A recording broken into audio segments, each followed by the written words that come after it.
السلام عليكم، أنا أخوكم عبد الله طارق، حيكم جميعا. بالبداية أتمنى نصلي على النبي محمد وعلى آل محمد.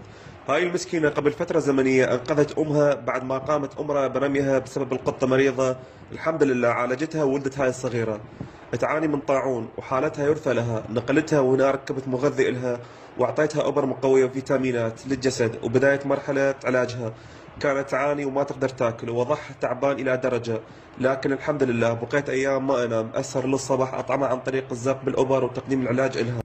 أصدقائي الطيبين، هنا الساعة 3 الفجر ركبت مغذي للقطة وقدمت الطعام إلها، والحمد لله بعد أيام من العلاج والاهتمام والعناية تحسنت حالتها وصارت تاكل، وهنا الحلوة أزهرت من جديد ورجعت الحياة مرة أخرى بفضل رب العالمين. بعد ما كانت تصارع الموت الآن تلعب وتاكل وهي سعيدة.